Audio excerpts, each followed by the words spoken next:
આગળ વાત કરીશું બનાસકાંઠા જિલ્લાના વડગામ તાલુકાના મોટી ગીડાસન ગામના વતની અને છેલ્લા 12 વર્ષથી ભારતીય સેનામાં સેવા આપતા જવાન જિગ્નેશ ચૌધરી સહિત બન્યા હતા. માહિતી મુજબ જવાન જિગ્નેશ ચૌધરી જમ્મુના ઉધમપુરામાં ફરજ બજાવી રહ્યા હતા.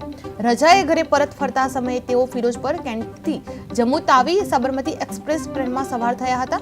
ટ્રેન મુસાફરી દરમિયાન કોચ એટેન્ડન્ટ જુબેર મેમણ સાથે ચાદર માંગવાની બાબતે લઈને તકરાર થઈ હતી. મોડી રાત્રે ટ્રેન લખનૌથી નીકળી ત્યારે કોચ એટેન્ડન્ટ જુબેર છરી લઈને જિગ્નેશ ચૌધરી પર હુમલો કર્યો હતો.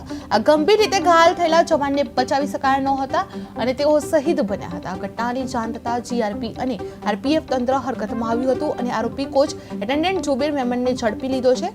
શહીદ જવાનનો પાર્થિવ દેહ પીબીએમ હોસ્પિટલમાં પોસ્ટમોર્ટમ માટે ખસેડાયો હતો, જ્યાં પરિવારના સભ્યો પહોંચ્યા હતા. આજે વહેલી સવારે શહીદ જવાનોનો દેહ મોટી ગીડાસન સામે લાવવામાં આવ્યો હતો, જ્યાં હજારો લોકોની હાજરીમાં અંતિમ યાત્રા યોજાઈ હતી. દેશભક્તિના નારાઓ અને શોકના માહોલ વચ્ચે અંતિમ વિદાય પ્રસંગે જવાનો દ્વારા શહીદને ગાર્ડ ઓફ ઓનર આપવામાં આવ્યો હતો. પરિવાર તથા ગામ લોકોએ ગુસ્સો વ્યક્ત કરતા માંગ કરી છે કે જવાનના હત્યારાને અને તેમાં સંડોવાયેલા તમામ લોકોને ઝડપીને કડકમાં કડક સજા આપે અને ફાંસી સુધીની સજા આપવામાં આવે. શહીદના ભાઈ જયેશ ચૌધરી, સરપંચ વાઘજીભાઈ ચૌધરી તેમજ ગામના લોકોએ દેશના ગૃહમંત્રી, વડાપ્રધાન અને રાજ્યના મુખ્યમંત્રીને ન્યાય માટે અપીલ કરી છે.